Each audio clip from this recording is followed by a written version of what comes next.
Hi everyone, how are you all? I hope you all are fine. Welcome back in the chemistry class. It is the class 12th lecture, that is the chapter 7 P block elements. Today we will start the new chapter P block element. ये आपका बहुत important chapter है, inorganic का chapter है और ये 8 marks के around about exam में आता है. ठीक है. First point is P block elements. The elements in which the last electron enters in P subshell of their outermost energy level are known as the P block elements. जो elements में जिनमें last electron P subshell के outer most energy level में आता है उनको हम P block elements बोलते हैं. The elements of the group 13 to 18 of the periodic table belongs to this group. Periodic table में 13 से लेकर 18 तक जो ग्रुप आते हैं, जो राइट साइड में आपने देखे होंगे पीरियोडिक टेबल के, they all are the P block elements. 13 और 14 ग्रुप आपने लास्ट ईयर पढ़ लिए थे, वो इस साल नहीं पढ़ने. अब आपको 15, 16, 17, 18 ये 4 ग्रुप्स आपको इस साल स्टडी करने हैं. ग्रुप 15 एलिमेंट्स, इसको हम नाइट्रोजन फैमिली भी बोलते हैं. It consist of the 5 elements nitrogen, phosphorus, arsenic, antimony and bismuth. First 2 elements of this series या this family are nitrogen and phosphorus are the non metal. शुरू के जो 2 एलिमेंट्स होते हैं वो नॉन मेटल होते हैं. The next member arsenic and antimony are metalloid, whereas the last element that is the bismuth is a metal. ये 5 elements हैं लेकिन सबका नेचर अलग अलग है. फर्स्ट 2 आपके नॉन मेटल्स हैं, नेक्स्ट 2 आपके मेटलॉइड्स हैं और लास्ट एलिमेंट जो है वो आपका बिस्मिथ होता है. It is a metal. इसको याद रखने के लिए हम थोड़ा सा इजी वे में रखेंगे याद. Nitrogen, phosphorus, arsenic, antimony, bismuth, इसके लिए हमने एक पैटर्न बनाया हुआ है, इसको फॉलो कर सकते हैं. नानी, पापा, आशू, सब, बीमार. एक तरीका तो इसका ये है. एक मेथड इसका हम और कर सकते हैं. नेपाल, पाकिस्तान, असम, सब, बिहार. इससे भी याद रख सकते हैं आप इसको. नहीं तो एक और तरीका है हमारे पास, नाना पाटेकर आज सब्जी बेचेगा.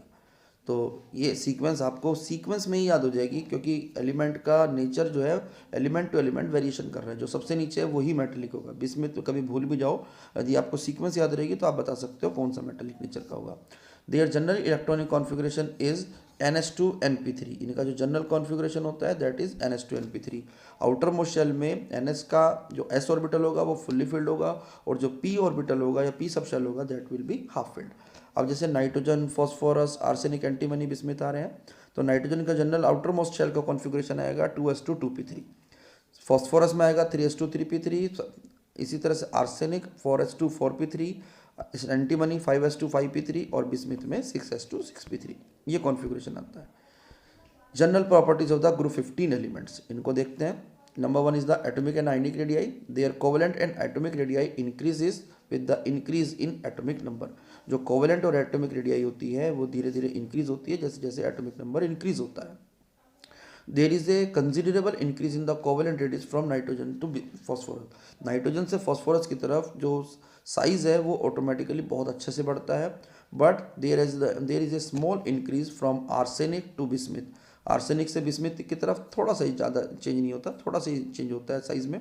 This is due to the presence of completely filled D and F orbital. ये D और F के फुल्ली फिल्ड ऑर्बिटल्स की वजह से होता है. हैवियर मेंबर में एग्जिस्ट भी करते हैं और ये पुअर शील्डिंग इफेक्ट करते हैं. तो जितना साइज बढ़ना चाहिए उतना नहीं बढ़ता, थोड़ा साइज कम हो जाता है. Next heading is the ionization enthalpy and the electropositivity. The ionization enthalpy decreases down the group. ये कॉमन सी बात है, जब भी किसी ग्रुप में आप नीचे की तरफ मूव करते हो ionization enthalpy always decreases. The ionization enthalpy of group 15 elements are much higher than those of the group 14 element. यदि आप 15 ग्रुप की ionization enthalpy को 14 ग्रुप से कंपेयर करते हो तो ये हमेशा बहुत ज़्यादा होती है. क्यों होती है? क्योंकि इनके पास हाफ फिल्ड कॉन्फ़िगरेशन आ जाता है. P ऑर्बिटल जो आपने भी देखा वो हाफ फिल्ड होता है. This is due to the half filled P subshell which is very stable. और जब स्टेबल हो गया तो उसमें से एनर्जी का इलेक्ट्रॉन का रिमूवल बहुत ज़्यादा मुश्किल हो जाता है. एनर्जी का बहुत ज़्यादा आपको सप्लाई करनी पड़ेगी. That's why they have the higher ionisation enthalpy. और ऑर्डर की बात करें, जैसे फर्स्ट, सेकंड और थर्ड आयनाइजेशन एंथैल्पी हम फाइंड करते हैं, तो फर्स्ट आयनाइजेशन एंथैल्पी कम होती है, सेकंड थोड़ी ज़्यादा होती है, थर्ड बहुत ज़्यादा होती है. Third is the electronegativity. Their electronegativity value decreases down the group with the increasing atomic value. ये वर्ड है वैल्यू, इसमें V आएगा, ये Y नहीं है यहाँ पर. Their electronegativity value decreases down the group. हमेशा इलेक्ट्रोनेगेटिविटी शुरुआत में ज़्यादा होती है, धीरे धीरे एलिमेंट में जब ग्रुप में नीचे आओगे तो डिक्रीज हो जाती है with the increase in atomic size. Next is the physical properties. All the elements of this group are polyatomic. Generally जो एलिमेंट्स होते हैं इस ग्रुप के वो पॉलीएटॉमिक होते हैं। For example nitrogen exist as N2, phosphorus exist as P4. Number 2, electropositive or the metallic character increases on going down the group. This is due to the decrease in the ionisation enthalpy. जैसे जैसे आप top to bottom नीचे आते हैं group में, automatically ionization enthalpy decrease होती है और जिस वजह से आपका मेटेलिक कैरेक्टर या इलेक्ट्रोपॉजिटिव कैरेक्टर इंक्रीज होता है। इसीलिए हमने बोला था शुरुआत में 2 एटम्स या 2 मेटल्स, जो एटम्स थे वो आपके नॉन मेटेलिक थे, नेक्स्ट 2 मेटलॉइड हो गए जिसमें मेटल का और नॉन मेटल का कैरेक्टर दोनों आया, और बिस्मिथ आपका जो हो जाता है फिर वो मेटल हो जाता है due to the very less ionisation enthalpy. Next is the melting and boiling point. The melting and boiling point show regular increase from nitrogen to bismuth. क्योंकि एक्चुअली क्या होता है, जैसे आप टॉप टू बॉटम आते हो तो एटॉमिक साइज बढ़ता है, एटॉमिक मास भी बढ़ता है, जिसकी वजह से वंडर वॉल फोर्सेस बढ़ते हैं, तो उसकी वजह से थोड़ा सा बीपी बढ़ जाता है। Melting point of group 15 element increases from nitrogen to arsenic and then decreases up to bismuth. Melting point की बात करें तो उसमें थोड़ा सा एक्सेप्शन आ जाता है। यहाँ पर 15 ग्रुप एलिमेंट्स होते हैं, उसमें नाइट्रोजन से आर्सेनिक तक बढ़ता है, आर्सेनिक के बाद एंटीमनी, फिर बिस्मिथ, वहाँ थोड़ा सा डिक्रीज हो जाता है। वही पोर शील्डिंग इफेक्ट की वजह से थोड़ा साइज उसका कॉम्पैक्ट सा हो जाता है। Last point is except nitrogen all the element shows allotropy. Nitrogen को छोड़ दे तो बाकी सब एलिमेंट एलोट्रोपी भी शो करते हैं। ठीक है जी। Next heading is inert pair effect. The tendency of NS electrons to take part in a chemical reaction decreases while going down the group. जो टेंडेंसी होती है वो NS इलेक्ट्रॉन की किसी भी ग्रुप में डिक्रीज हो जाती है। ये बहुत इंपॉर्टेंट है, अच्छे से पढ़ना है इसको। NS इलेक्ट्रॉन जो होते हैं रिएक्शन में पार्टिसिपेट करना बंद कर देते हैं while going down the group. This effect is known as the inert pair effect. Due to this effect element shows 2 unit less oxidation state stable. जो स्टेबल ऑक्सीडेशन स्टेट होगी वो 2 यूनिट लेस शो करेगा। Suppose करो ऊपर वाले element 4 show कर रहे थे, जैसे 14 ग्रुप में कर रहे थे, तो नीचे वाले एलिमेंट जो होते हैं वो सिर्फ आपके 2 करते हैं। अब यदि नाइट्रोजन ग्रुप की बात करें तो नाइट्रोजन वाले ग्रुप में 15 ग्रुप में ऊपर एलिमेंट +5 शो करते हैं, लेकिन नीचे आते आते वो +3 करते हैं, 2 unit less. This effect is due to the poor shielding effect. ये पुअर शील्डिंग इफेक्ट की वजह से ऐसा होता है, जो D और F के इलेक्ट्रॉन्स करते हैं, बाकी सब नहीं करते। This effect is very very important, बहुत अच्छे से याद करना इसको। Next is the chemical properties, oxidation state and trends in the chemical reactivity. The common oxidation state of these elements is -3, +3 and +5। The common oxidation state जो होती है generally -3 होती है, +3 भी और +5 भी। The tendency to show -3 oxidation state decreases down the group. कभी भी आप किसी ग्रुप में नीचे की तरफ आएंगे इस वाले ग्रुप में तो ऊपर जनरली -3 होगा, लेकिन नीचे -3 की स्टेबिलिटी कम हो जाती है। The stability of +5 oxidation state decreases down the group. अभी मैंने बताया ना आपको इनर्ट पेयर इफेक्ट होता है, तो जैसे जैसे टॉप टू बॉटम आप नीचे आएंगे तो +5 की स्टेबिलिटी ऑक्सीडेशन स्टेट की डिक्रीज हो जाती है, जबकि +3 की इंक्रीज हो जाती है। ऊपर की बात करें ग्रुप में तो +5 ज़्यादा स्टेबल होगा, नीचे की बात करें तो +3 ज़्यादा स्टेबल होता है due to inert pair effect. Nitrogen can also show +1, +2, +4 oxidation state when it reacts with the oxygen। यदि ऑक्सीजन के साथ रिएक्ट करता है तो इसकी ऑक्सीडेशन स्टेट 1 to 4 भी हो सकती है। Phosphorus also shows +1 to +4 oxidation state in some oxo acid. Generally oxo acid में 1 and 4 मिलती है, बाकी सब में जनरली नहीं मिलता, 3 भी हो सकती है। Nitrogen with oxidation state of +1 to +4 tends to disproportionate in acid solution. Nitrogen की कहीं ऑक्सीडेशन स्टेट 1 to 4 आ रही है तो ये डिस्प्रपोर्शनेशन करता है, क्योंकि आपको अभी बताया मैंने इसकी ऑक्सीडेशन स्टेट जनरली +5 स्टेबल है, तो 1 to 4 यदि कोई बनती है तो दैट विल बी अनस्टेबल, और उसकी टेंडेंसी होगी कि मैं किसी तरह से डिस्प्रपोर्शनेशन करूँ और वो स्टेबिलिटी को गेन करूँ। जैसे फॉर एग्जाम्पल मैंने आपको एक रिएक्शन दिखाई है यहाँ पर, 3HNO2 on heating gives HNO3 + H2O + NO, और इसमें HNO3 का ही ऑक्सीडेशन, HNO2 का ही ऑक्सीडेशन हो रहा है, उसी का रिडक्शन हो रहा है। अब रिडक्शन में और ऑक्सीडेशन में सेम ही चीज़ यूज़ हो रही है यहाँ पर। अब जैसे देखो यहाँ पर नाइट्रोजन की ऑक्सीडेशन स्टेट हम फाइंड करते हैं तो यहाँ पर +3 आएगी, but in case of HNO3 ये हो गई +5, तो 3 था प्लस ऑक्सीडेशन स्टेट, तो उसके चेंज होने की टेंडेंसी ज़्यादा थी, because +3 oxidation state is not stable. अब ये आप कहोगे जी NO बन गया, NO में भी ऑक्सीडेशन स्टेट +2 है, ये भी स्टेबल नहीं है। ऐसा नहीं हम कह रहे कि जब ये HNO2 ब्रेक हुआ है तो ये दोनों जो बने हैं दैट विल बी स्टेबल, ऐसा नहीं होगा, दोनों स्टेबल ही होंगे, स्टेबल भी होंगे, कुछ अनस्टेबल भी होंगे। Next is the similarly phosphorus also shows disproportionation, phosphorus भी डिस्प्रपोर्शनेशन शो कर सकता है। हाउएवर आर्सेनिक, एंटीमनी, बिस्मिथ ये सब आपके स्टेबल होते हैं towards the disproportionation in +3 oxidation state. यदि फॉस्फोरस के केस में +3 आ रही है तो वो स्टेबल है, वो कोशिश नहीं करता भाई जल्दी से मैं कि मैं और भी ऑक्सीडेशन करूँ या रिडक्शन करूँ, बिकॉज +3 थोड़ा इसमें स्टेबल होता है, नाइट्रोजन में नहीं होता बिल्कुल भी। क्वेश्चन आ गया अब एक हमारा एग्जाम्पल 7.1, दो nitrogen shows +5 oxidation state, it does not form pentahalides. जो नाइट्रोजन होता है वो +5 ऑक्सीडेशन स्टेट शो करते हैं, जबकि जो बाकी एलिमेंट है वो पेंटाहेलाइड्स वगैरह नहीं बनाते। ऐसा क्यों, नाइट्रोजन क्यों नहीं बनाता, बाकी तो सब करते हैं? क्योंकि नाइट्रोजन के पास वैकेंट डी ऑर्बिटल नहीं होता, it does not have the vacant D orbital to expand its covalency, वो अपनी कोवेलेंसी को बियॉन्ड 4 एक्सटेंड नहीं कर सकता, that's why it does not form pentahalide. Next question is PH3 has the lower BP than the NH3, PH3 का boiling point NH3 से लो होता है, क्यों? क्योंकि NH3 जो होता है वो हाइड्रोजन बॉन्डिंग फॉर्म कर सकता है, जैसे आपने 11th में भी पढ़ा था, while PH3 molecules does not, उनमें कोई एसोसिएशन नहीं होता through hydrogen bonding in the liquid state, that's why PH3 has the lower boiling point. Next heading is very important, anomalous properties of the nitrogen. Nitrogen shows anomalous behavior due to number 1 small size, high electronegativity, high ionization enthalpy and the absence of vacant d orbital। जो भी हमने एक question अभी पर किया वही सब properties यहाँ पर आएंगी, ये रीजन थे। अब इसकी प्रॉपर्टीज देखिए क्या क्या प्रॉपर्टीज इसकी होती हैं जो एनोमलस शो करेंगी। Anomalous properties of the nitrogen are as follows. Number 1, maximum covalency of nitrogen is 4, जबकि बाकियों की 6 भी हो सकती है, ज़्यादा भी हो सकती है, 5 तो कम से कम होगी होगी। It has a unique ability to form P pi multiple bond, generally ये पी पाई मल्टीपल बॉन्ड भी फॉर्म करते हैं विद इटसेल्फ और with the other elements having small size and high electronegativity.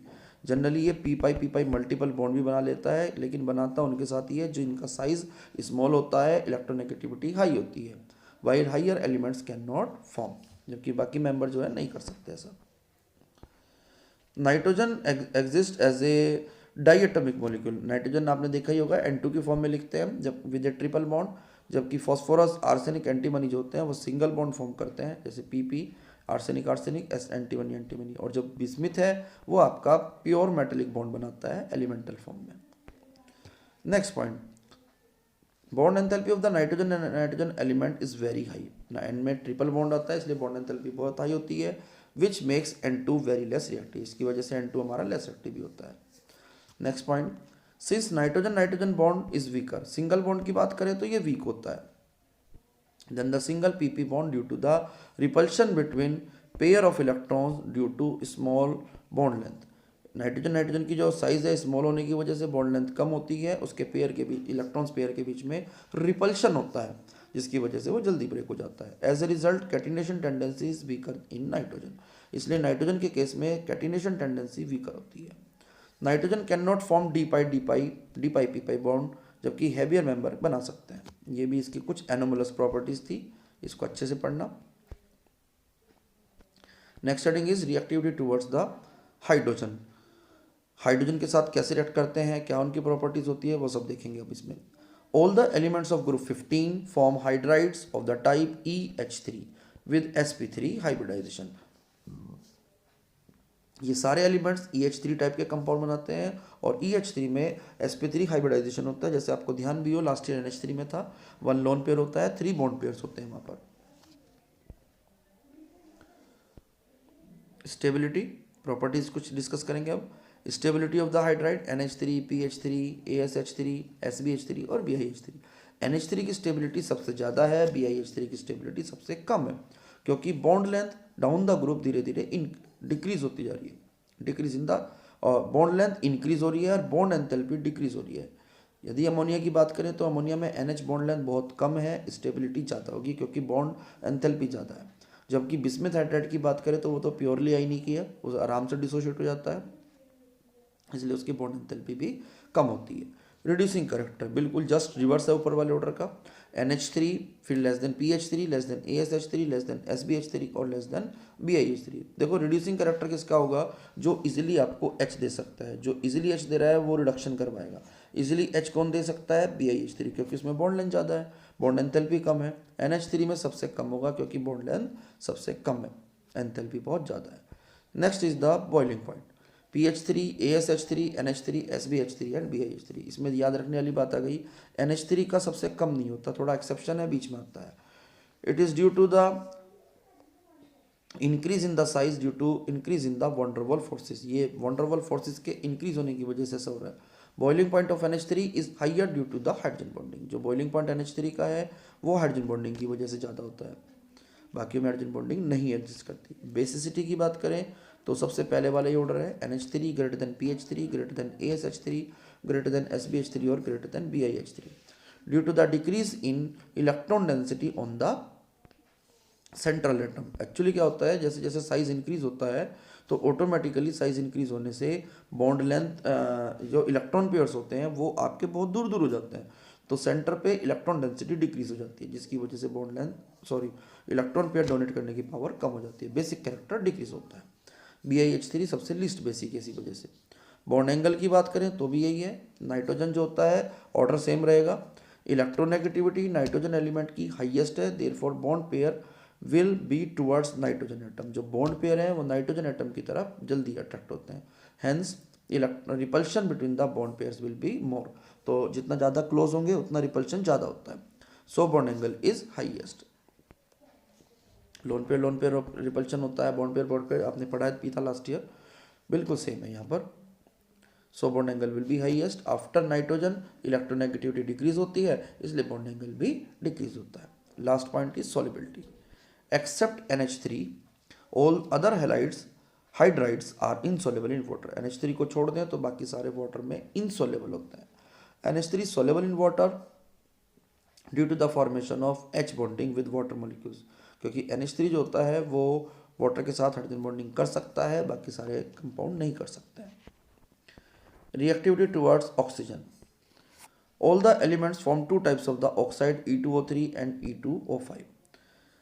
The oxide in the higher oxidation state of the elements are more acidic than the lower oxidation state। यदि कहीं पर element higher oxidation state में आ रहा है oxides में तो वो ज़्यादा एसिडिक होता है, कम वाला नहीं होता उतना। Their acidic character of oxide decreases down the group. अभी आपको बताया था शुरुआत में, जो एसिडिक जो मेटल जो होते हैं जनरली एलिमेंट नॉन मेटल होते हैं, तो नॉन मेटल के ऑक्साइड जनरली एसिडिक होंगे, और नीचे आते आते मेटलिक करेक्टर इंक्रीज होता है तो वो एसिडिक करेक्टर भी डिक्रीज होता है। मेटल के ऑक्साइड जनरली बेसिक भी होते हैं। Reactivity towards the halogens, these elements react with the halogens to form the two series of the halide EX3 and EX5। दो तरह के हैलाइड बनते हैं। Nitrogen does not form pentahalide, nitrogen कभी भी पेंटालाइड नहीं फॉर्म कर सकता due to non availability of the d orbital in the valence shell, क्योंकि इसमें वैकेंट डी ऑर्बिटल ही नहीं होता, वो अपने ऑक्टेट को एक्सपेंड नहीं कर पाएगा। Pentahalides are more covalent than the trihalides. General बात है कि पेंटाहेलाइड जो होते हैं जनरली मोर कोवलेंट होते हैं। क्यों होते हैं? क्योंकि उन पे पोलराइजेशन पावर ज़्यादा होती है, जैसे according to the Fajan rule आपने किया था last year. Last point is reactivity towards the metals, all these elements react with the metal to form the their binary compound exhibiting the -3 oxidation state. आराम से बनाते हैं compound, और metal के generally binary compound बनते हैं।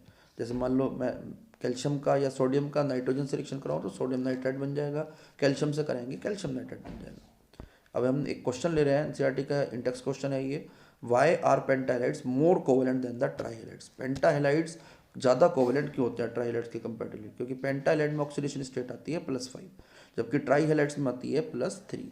Since the metal ion with the higher charge are have the more polarization power, इसलिए polarization power ज़्यादा है, पेंटाहेलाइड आपके कोवलेंट ज़्यादा होंगे according to the Fajans rule. Next is BiH3 is the strongest reducing agent. अभी ऊपर गया था क्वेश्चन, बिस्मिथ हाइड्राइड जो है वो स्ट्रॉन्गेस्ट रिड्यूसिंग एजेंट क्यों होता है amongst the all the hydrides of group 15। as we move down the group, atomic size increases, stability decreases, तो वो आराम से डिसोशिएट हो जाता है, आपको है जल्दी से जल्दी देगा। जो जितना जल्दी एच देता है उतना स्ट्रॉन्ग रिड्यूसिंग होता है। Since stability of the hydride decreases from NH3 to BiH3, जो जल्दी जल्दी डिसोशिएट होंगे जल्दी जल्दी एच देंगे। तो बिस्मिथ हाइड्राइड सबसे जल्दी होता है, इसलिए उसका बेसिक रिड्यूसिंग कैरेक्टर सबसे ज़्यादा होता है। आई होप आपको सबको क्लियर हो गया होगा सब कुछ। इस वीडियो को अच्छी तरह से देखना है, इसमें हमने ग्रुप 15 का कंप्लीट प्रॉपर्टीज़ को, इंट्रोडक्शन को हमने जनरल डिस्कस कर दिया। नेक्स्ट लेक्चर में हम डिस्कस करेंगे कंपाउंड्स ऑफ द ग्रुप 15, जैसे नाइट्रोजन, अमोनिया, इस तरह के कुछ कंपाउंड डिस्कस करेंगे, HNO3 वगैरह। Till then bye bye, see you in the next video.